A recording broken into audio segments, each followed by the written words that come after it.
Muy buenos días, tardes o noches.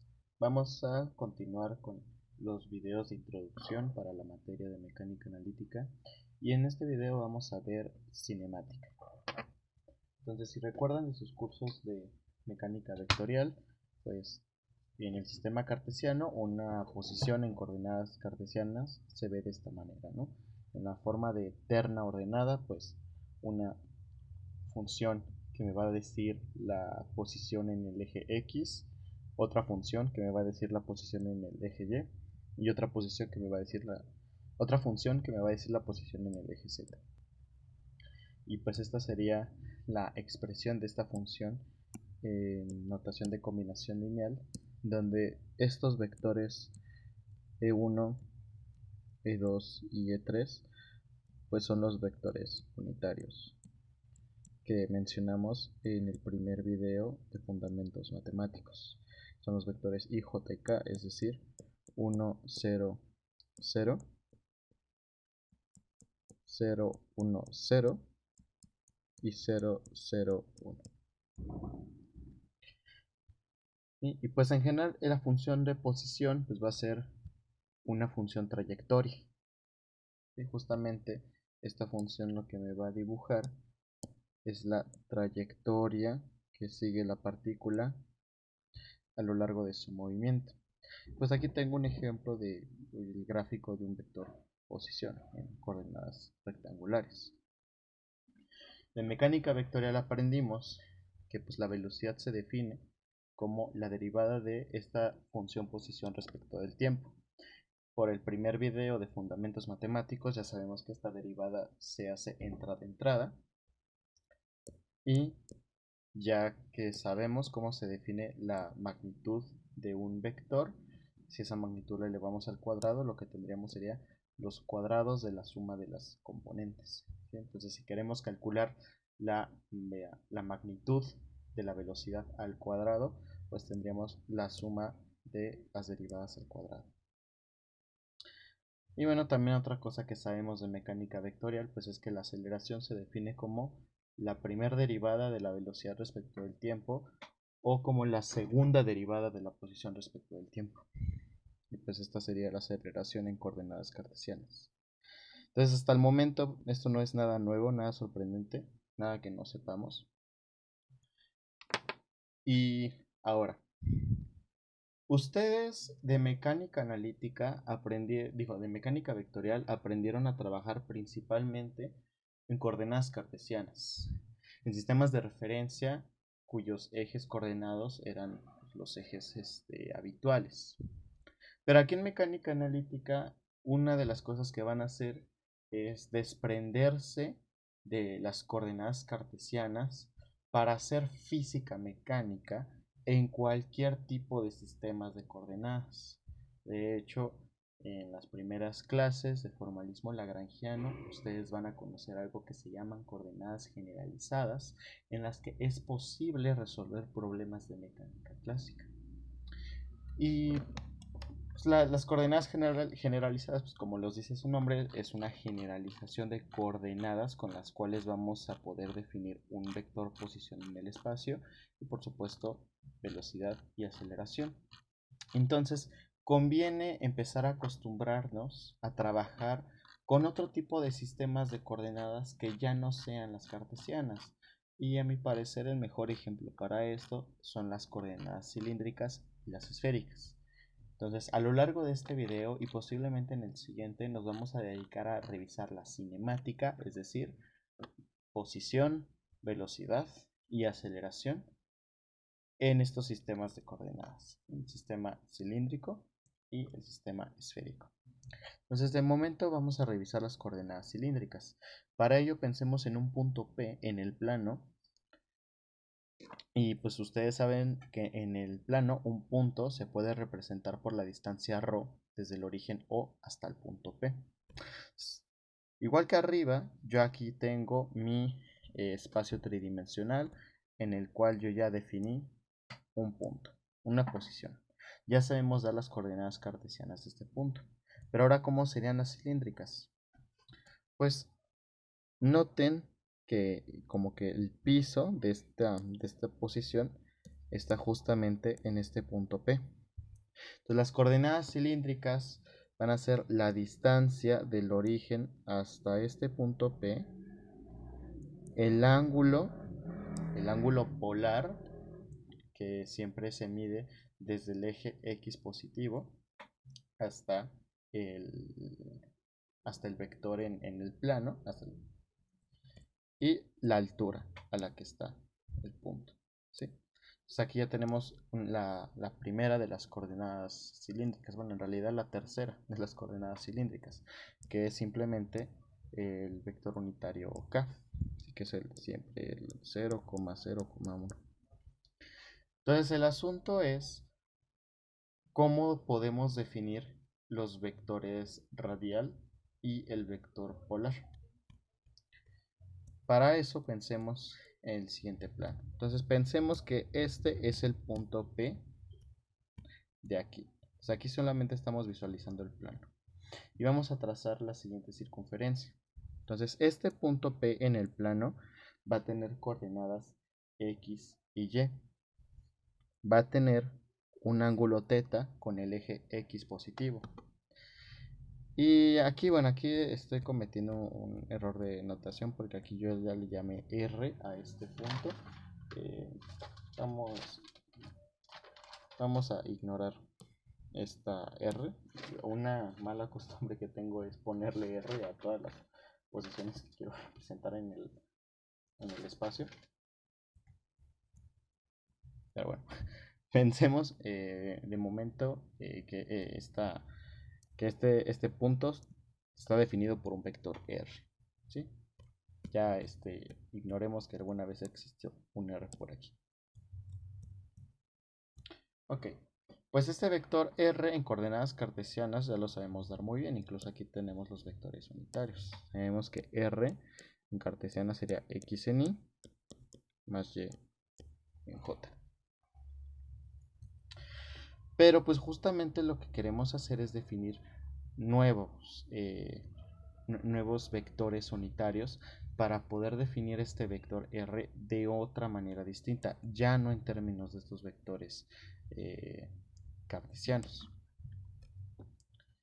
Entonces, la magnitud del vector R pues va a ser la distancia de acá a acá. Entonces, esto va a ser la R sin la rayita. Y normalmente los sistemas coordenados, pues más bien los vectores base, pues tienen que ser ortogonales entre ellos.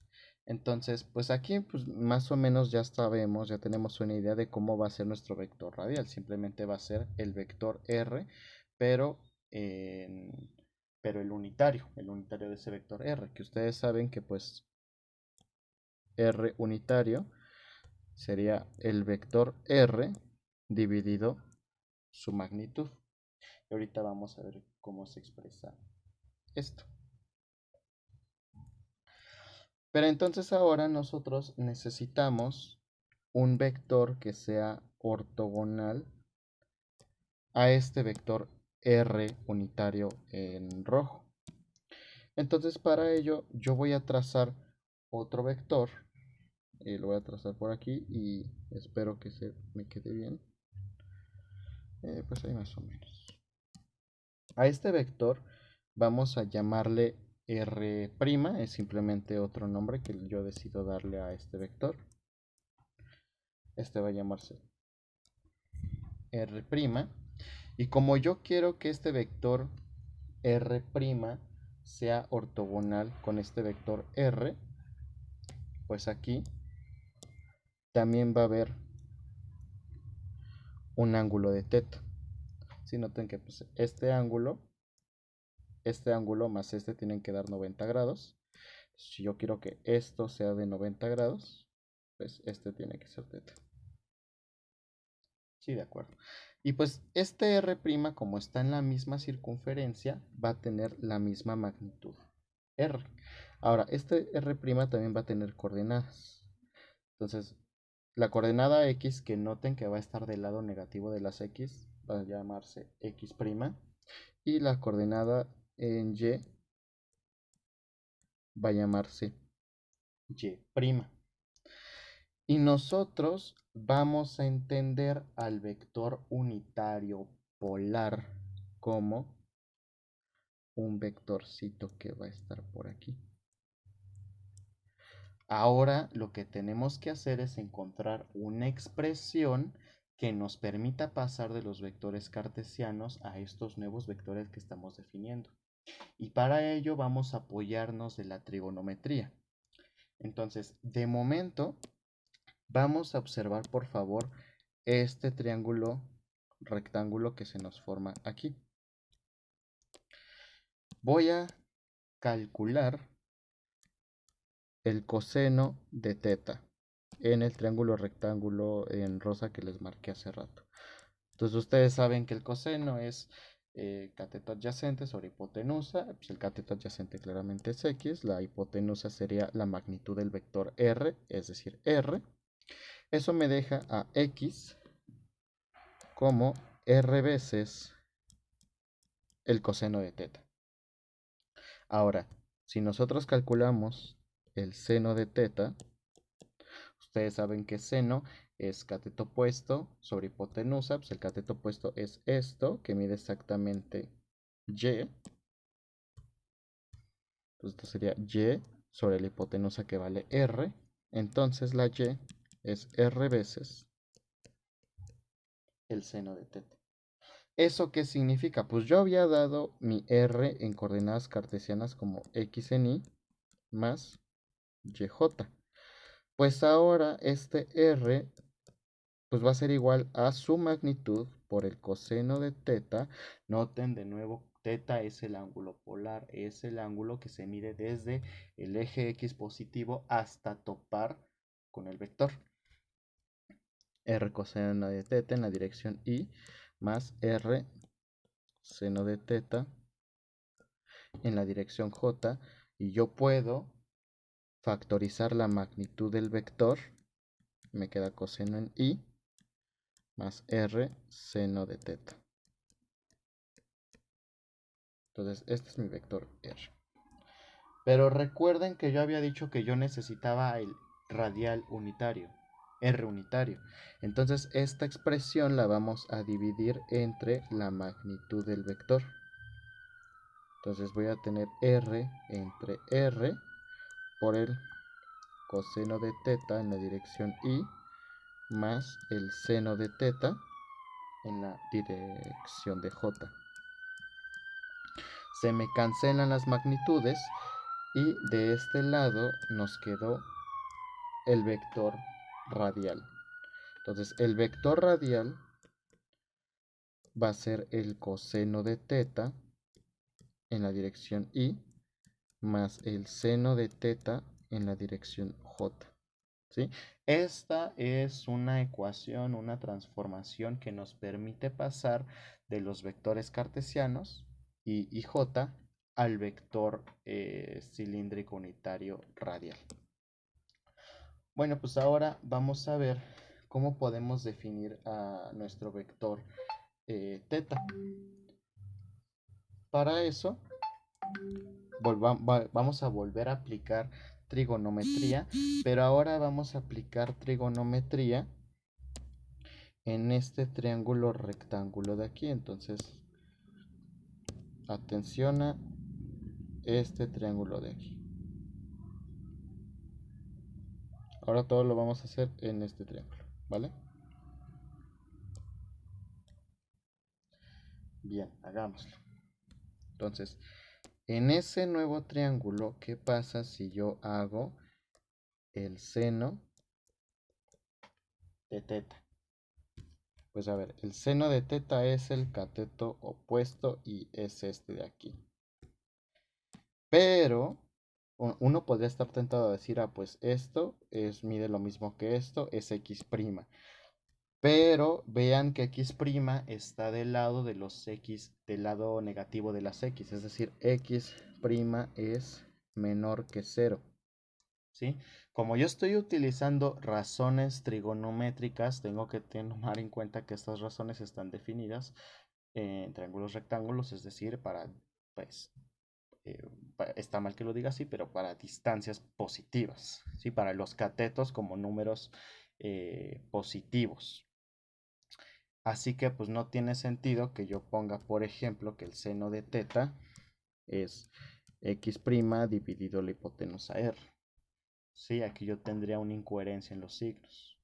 Para arreglar esa incoherencia, bueno, pues como lo que sí es cierto es que el cateto opuesto mide esta distancia y esta distancia es el valor absoluto de esta, y como x' es negativo, pues el valor absoluto es menos x'. ¿Sí? Y de esa manera, x' es igual a menos r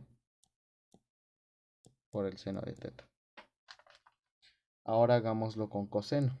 Coseno de teta es cateto adyacente sobre hipotenusa. El cateto adyacente sería esto, que mide y', y como ese y' está del lado positivo de las y, no hay ningún problema. Y' sobre r. Entonces, y' es igual a r coseno de teta. Perfecto. Entonces, ¿qué acabo de hacer? Acabo de encontrar una nueva expresión para el vector r'. Es decir, yo antes tenía que el vector r' era x', era x' en la dirección y más y' en la dirección j. Pero ahora ya vi que x' es menos r seno de teta en y y es r coseno de teta en j. Ok. Y habíamos dicho que nuestro vector polar unitario está justo en esa dirección de r'. La dirección ya la tenemos, solamente nos falta normalizar, es decir, vamos a dividir entre la magnitud. La magnitud de r' también es r por estar dentro de la misma circunferencia. Entonces esto es menos r seno de teta en i entre r más r coseno de teta en j sobre r. Y este r' entre r ya es mi vector unitario polar. Entonces esto es menos el seno de teta en la dirección y más el coseno de teta en la dirección j. Entonces, miren qué maravilla. Lo que acabamos de hacer es encontrar transformaciones que nos permiten pasar de los unitarios cartesianos a los unitarios cilíndricos. ¿Cuáles son las transformaciones que acabamos de encontrar? Son las siguientes. Entonces, para pasar de los cartesianos al radial, pues esto es el coseno del ángulo polar, dirección y, más seno del ángulo polar, dirección j. El vector polar unitario sería menos seno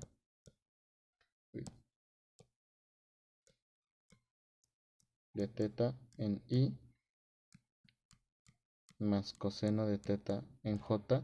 Noten que estos vectores en efecto son ortogonales. Si yo hago el producto interior de r con teta, pues en efecto me va a dar un 0. Y el vector unitario z, que es el vector k. Entonces, aquí lo que tenemos son las transformaciones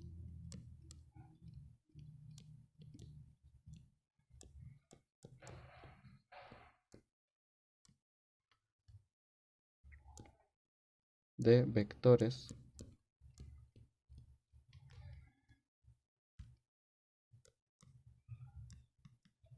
cartesianos canónicos a vectores unitarios cilíndricos. Entonces, pues en sí, pues está bien fácil pasar de los cartesianos a los cilíndricos. Únicamente necesito el ángulo teta. ¿Y qué es teta? Acuérdense que en coordenadas cilíndricas un punto estaba representado por la distancia del origen al plano, es decir, esta distancia, la que de hecho yo aquí llamé como ρ, entonces tendremos esta ρ, el ángulo teta y la coordenada en z. Entonces acuérdense que ρ tendría que ser la raíz cuadrada de la coordenada en x al cuadrado más la coordenada en y al cuadrado por teorema de Pitágoras. Y para la teta, pues repito, pues es el ángulo que se mide desde x positivo hasta topar con el vector en el plano. Entonces, este ángulo teta pues tiene varias expresiones dependiendo de en qué cuadrante del plano estamos. Eso pues, ya es tema de geometría analítica, de geometría analítica 1, pero pues a nadie no, no debería ser algo difícil de recordar, ¿no? Cómo medimos este ángulo teta. Pero de todas maneras, si hay alguna duda, pues me pueden escribir a correo.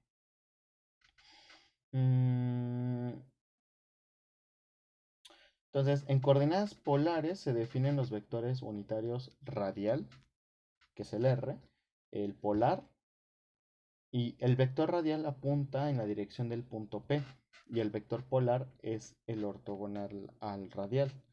Y así como tenemos transformaciones de vectores cartesianos a vectores en cilíndricas, también vamos a tener transformaciones de los vectores cilíndricos a los cartesianos. Entonces, de hecho, esto ustedes lo pueden demostrar. Es como si ustedes resolvieran un sistema de ecuaciones en el cual las incógnitas son I y J. Si resuelven el sistema de ecuaciones dado por las primeras dos transformaciones, van a llegar a que I es igual al coseno de teta por el vector radial menos el seno de teta por el vector polar. Y que J es el seno de teta por el vector radial más el coseno de teta por el vector polar. Y bueno, pues el K es trivial, ¿no? Este sigue siendo Z. Entonces aquí tengo las transformaciones para pasar de cartesianas a cilíndricas y bueno, para pasar de los vectores canónicos cartesianos a los vectores unitarios en cilíndricas y las transformaciones para pasar de los vectores en cilíndricas unitarios a los vectores canónicos cartesianos. Entonces, permítanme escribir aquí. Estas son las transformaciones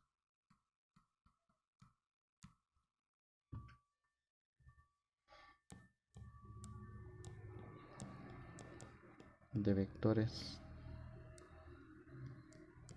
unitarios en cilíndricas a los vectores canónicos. Muy bien. Y quiero que noten que, por ejemplo, el vector radial y el vector polar, pues son funciones. Y más aún, o sea, si yo estoy pensando en que este punto teta se va a estar, bueno, el punto de acá, ¿no? Se va a estar moviendo a lo largo de todo el espacio en una trayectoria, eso va a convertir a teta en una función dependiente del tiempo. ¿Sí? Y de hecho también va a convertir a la magnitud, a esta magnitud, a esta ρ de aquí, en una función dependiente del tiempo. Eso significa que va a existir una especie de velocidad para el vector radial y para el vector polar. Vamos a calcular esas velocidades. Observación. La derivada del vector radial respecto del tiempo, pues a ver, o sea, la derivada del coseno es el menos seno. Pero hay que, como teta es una va a ser una función también del tiempo, hay que multiplicar por la derivada de teta respecto al tiempo. O sea, estamos derivando esto. Estamos derivando esto. Entonces, primero derivamos el coseno. La derivada del coseno es menos seno de teta. Ok, pero teta es función del tiempo. Entonces, esto se multiplica por la derivada de teta respecto del tiempo. Esto en la coordenada y. Ahora vamos a derivar el seno. La derivada del seno es el coseno. Entonces más coseno de teta. Pero teta es función de tiempo. Entonces esto lo multiplicamos por la derivada de teta respecto del tiempo en la coordenada j. Y observen bien esto. Si nosotros factorizamos la derivada de teta respecto del tiempo, pues tendríamos de teta en dt factor de menos seno de teta en i más coseno de teta en j. ¿Y quién es esto? Menos seno de teta en i más coseno de teta en j. Esto es exactamente el vector unitario polar. Entonces esto sería la derivada de teta respecto del tiempo por el vector teta. Por lo tanto, la derivada del vector unitario radial respecto del tiempo va a ser de teta en dt por el vector unitario polar. Entonces, esta es una relación importante. Guárdenla, ténganla muy presente. Y así como nosotros calculamos la velocidad del vector unitario radial, también vamos a poder calcular la velocidad del vector unitario polar. Eso lo voy a hacer en la siguiente hoja. Vale, ya estamos de vuelta. Entonces vamos a calcular la derivada respecto al tiempo del vector unitario polar.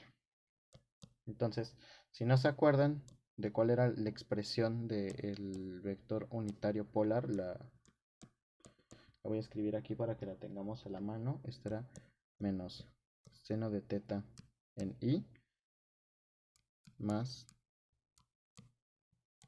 coseno de teta en j. Entonces ahora sí vamos a derivar.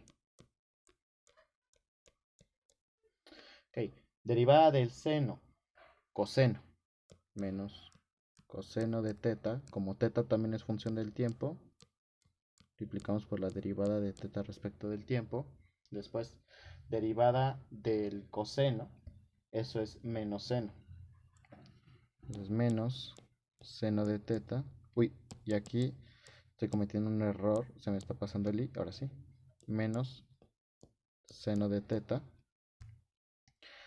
por la derivada de teta respecto del tiempo en la dirección j.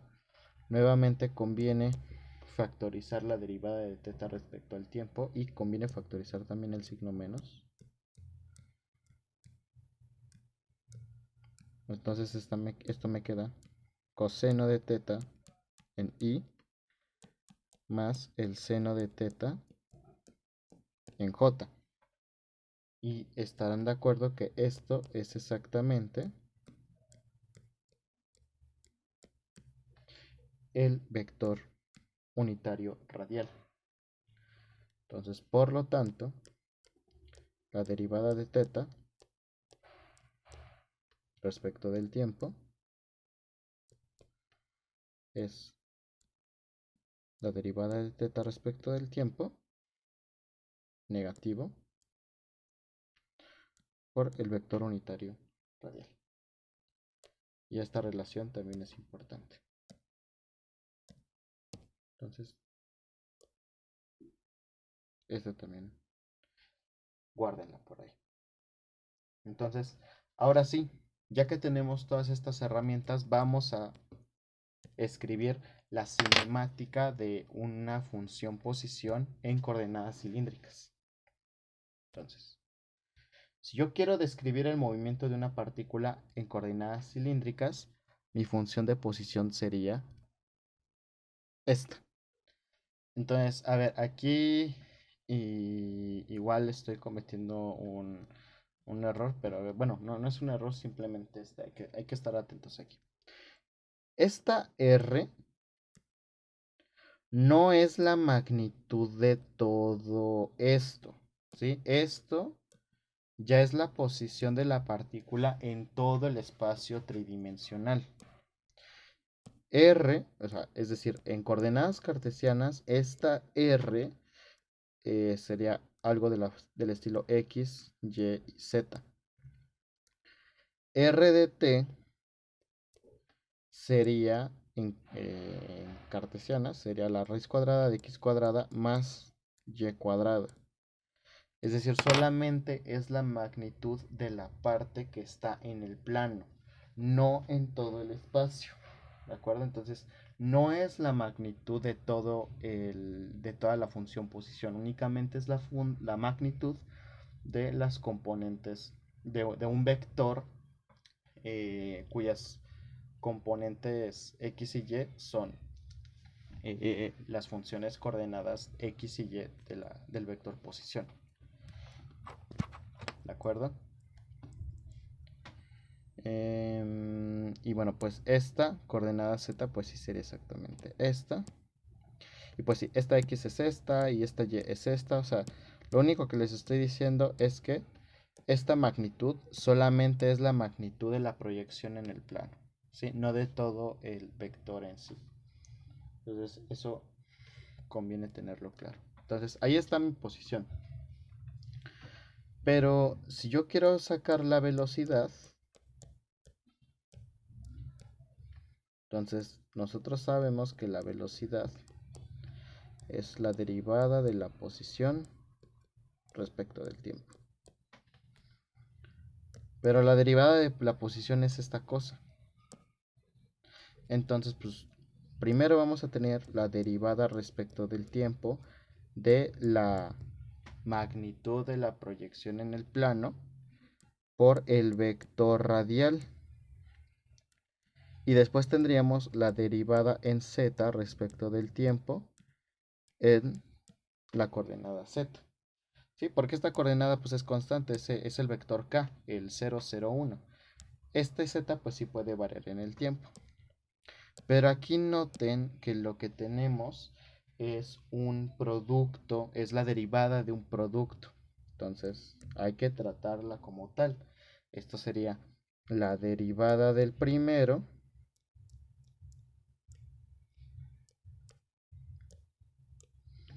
por el segundo sin derivar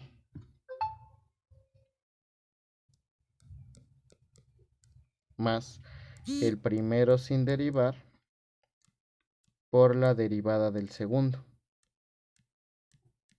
Y la derivada del segundo es la derivada del vector radial. Y aquí pues hay que mantener la derivada de la componente z en la dirección z. Perfecto. Pero la derivada del vector radial nosotros ya la conocemos. Entonces esto sería la derivada de la magnitud de la proyección en el plano por el vector radial más la magnitud de la proyección en el plano, y la derivada del vector radial respecto del tiempo es la derivada de teta respecto al tiempo por el vector polar más la derivada de z respecto del tiempo en la misma dirección z. Y esta de aquí es la expresión para la velocidad.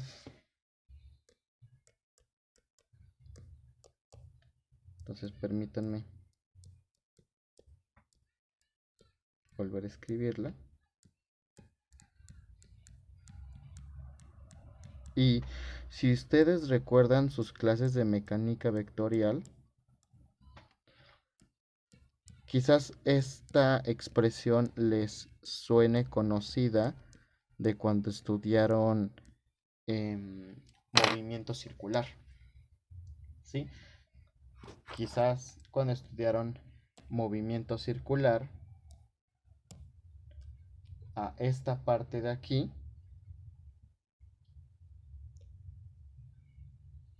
ustedes le llamaron velocidad radial.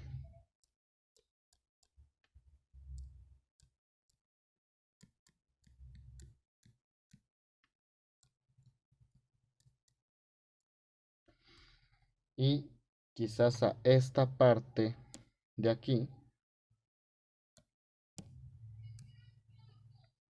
ustedes le llamaron velocidad tangencial.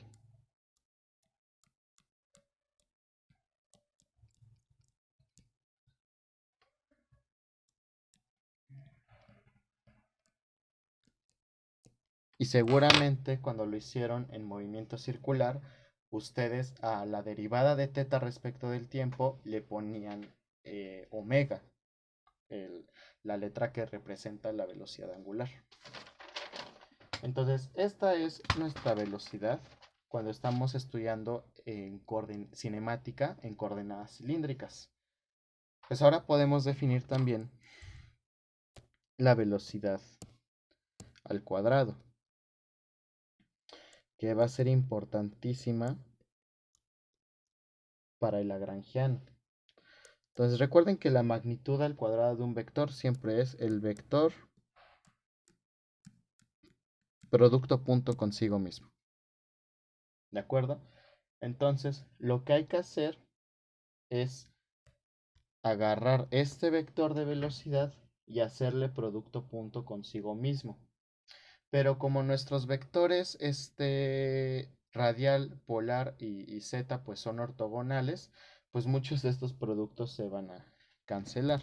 Entonces, si ustedes hacen este producto punto, lo que van a obtener es lo siguiente: la derivada de la magnitud de la proyección en el plano al cuadrado más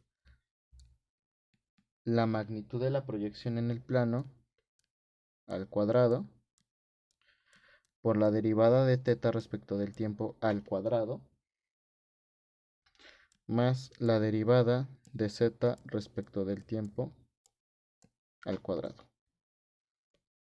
Entonces esta va a ser la magnitud de nuestra velocidad. ¿Sí? Entonces cuando suceda, y les prometo que va a suceder, que sus coordenadas generalizadas resulten ser las cilíndricas y tengan que calcular la magnitud de la velocidad al cuadrado para su lagrangiano, es esta, la velocidad que tienen que poner, la velocidad al cuadrado que tienen que poner. Entonces ya tenemos la velocidad al cuadrado. Y por último, nos falta conocer la aceleración.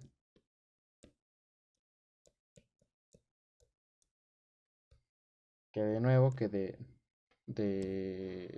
mecánica vectorial sabemos que la aceleración es la derivada de la velocidad respecto del tiempo. Entonces lo que hay que hacer es derivar esta función de velocidad. Y pues derivar esto se puede no complicar, pero pues sí se puede hacer un poquito tedioso, porque aquí voy a tener la derivada de un producto, aquí voy a tener la derivada de un triple producto, y bueno, esto pues es súper fácil, ¿no? Entonces, primero, vamos a tener la derivada respecto del tiempo de la derivada de la magnitud de la proyección en el plano por el vector radial más la derivada respecto del tiempo de la magnitud de la proyección en el plano por la derivada de teta respecto del tiempo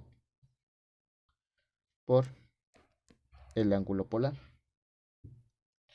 más, y esto sí va a ser la segunda derivada de z respecto del tiempo en la dirección z. Entonces más o menos así se va a ver mi aceleración, pero pues nosotros seguramente pues, nos gustaría pues una expresión más pues más desglosada, ¿no? Pues para saber exactamente qué es lo que cómo tenemos que construir esta aceleración. Aunque si lo dejan así, pues esta ya es una expresión bastante condensada y creo que entendible para nuestra aceleración en cilíndricas. Pero pues aún así vamos a hacerlo. Entonces, voy a empezar haciendo la derivada más fácil, que seguramente es esta. Derivada respecto del tiempo. De la proyección, de este producto. Entonces comencemos por calcular la derivada temporal de este producto.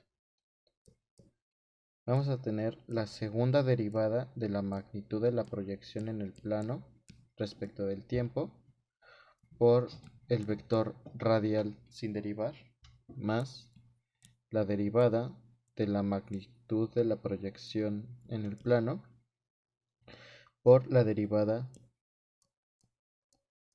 del vector radial. Pero nosotros ya conocemos una expresión para la derivada del vector radial. Entonces voy a copiarlo de acá, la segunda derivada de la magnitud en la proyección del plano por la componente radial más la derivada de la magnitud de la proyección en el plano por la derivada radial, que ya sabemos que eso es la derivada de teta respecto del tiempo por el vector polar unitario.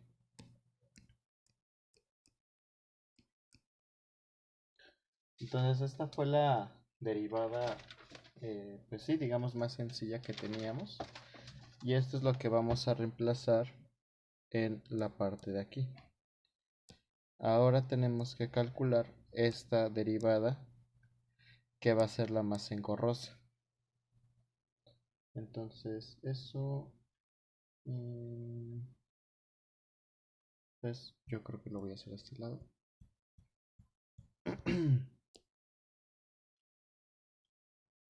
Entonces nosotros queremos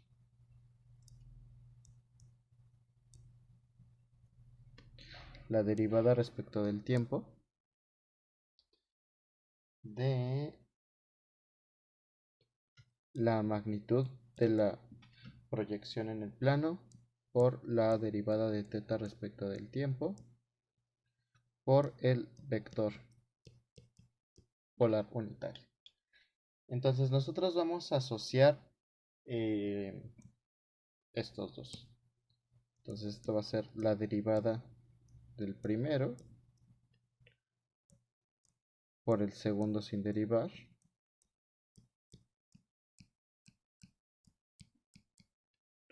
más el primero sin derivar por la derivada del segundo. Y aquí en esta derivada del segundo tenemos que derivar el producto de la derivada de teta respecto del tiempo por el vector unitario polar. Y pues esta es la derivada de otro producto. Entonces copiemos lo que tenemos aquí arriba.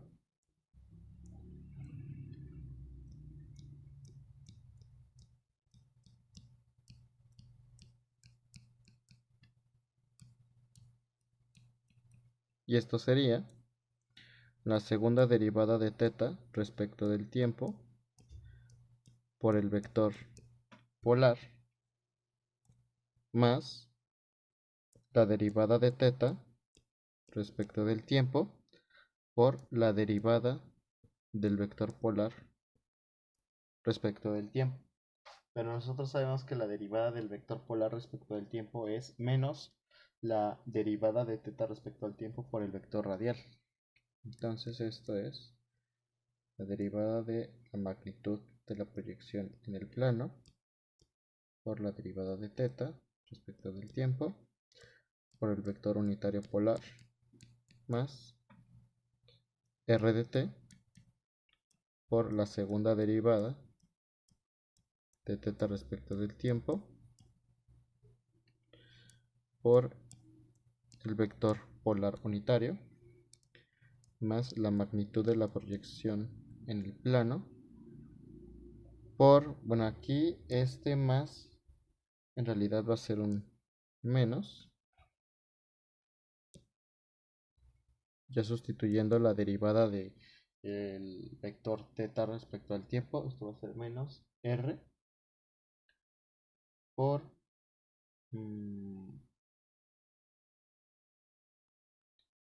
la derivada de teta respecto del tiempo al cuadrado, y lo voy a poner abajito porque ya no me cabe, por r unitario.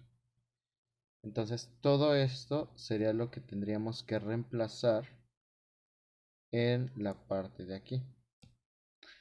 Eso significa que mi aceleración de inicio se vería de la siguiente manera. Bueno, voy a escribirlo y ahorita reanudo el video. Entonces esta sería mi aceleración, ya sustituyendo todas las expresiones de las diferentes derivadas que teníamos al inicio. Sin embargo, como podrán observar, tenemos varios términos que son semejantes. Entonces podemos reducir esta expresión. Y la expresión final para nuestra aceleración sería que en la componente radial vamos a tener a la segunda derivada de la proyección en el plano respecto al tiempo menos la magnitud de la proyección en el plano respecto del tiempo por la derivada de teta respecto del tiempo al cuadrado,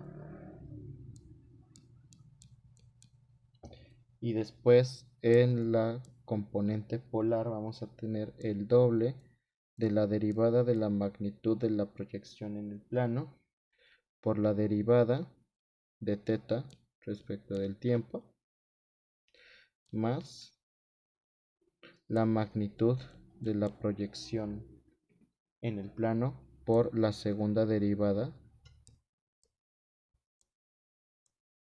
de teta respecto del tiempo.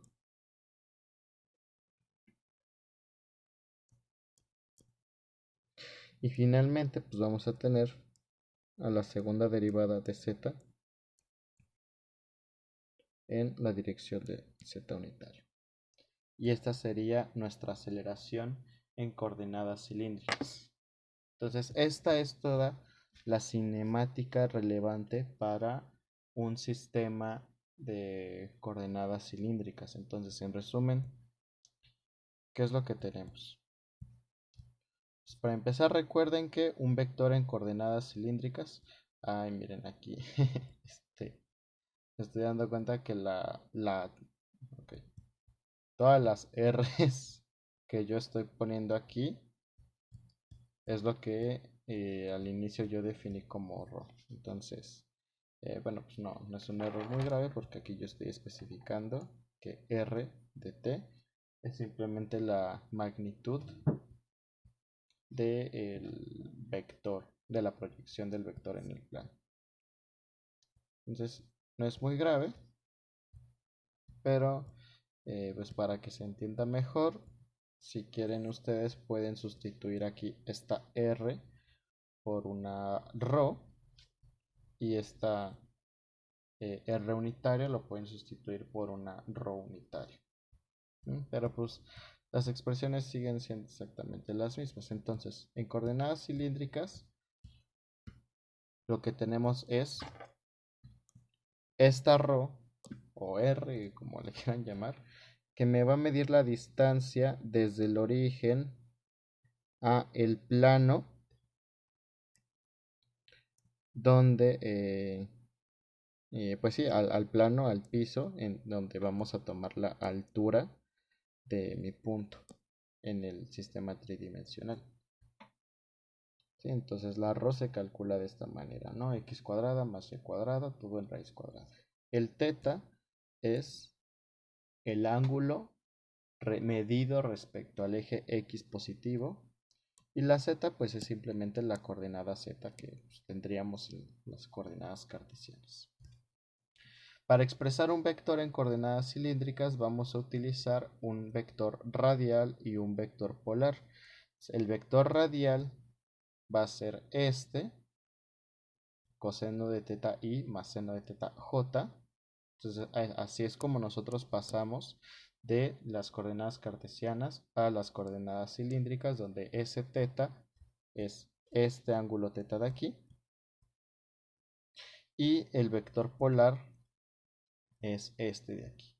Entonces tenemos estas transformaciones que nos ayudan a pasar de coordenadas cartesianas, bueno, de vectores cartesianos a vectores en cilíndricas, y estas ecuaciones que nos ayudan a pasar de vectores en cilíndricas a vectores en cartesianas.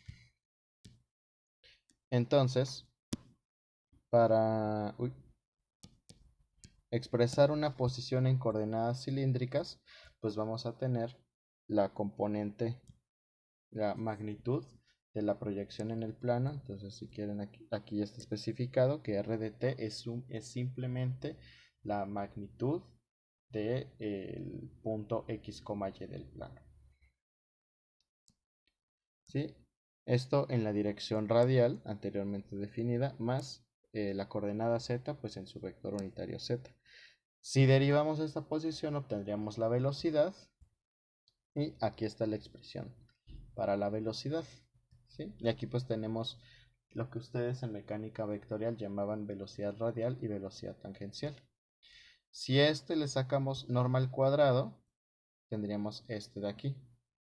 Y que posiblemente esto lo utilicen cuando tengan que encontrar el lagrangiano de algún sistema que ustedes hayan definido en coordenadas cilíndricas. Y pues si derivamos esta expresión, pues obtendríamos la aceleración, y esta sería la expresión para mi aceleración. ¿Sí? Entonces, pues eso sería todo por este video. En el siguiente vamos a estudiar la cinemática, pero ahora para coordenadas esféricas. Y con eso daríamos por terminado el tema de cinemática. Entonces, nos vemos.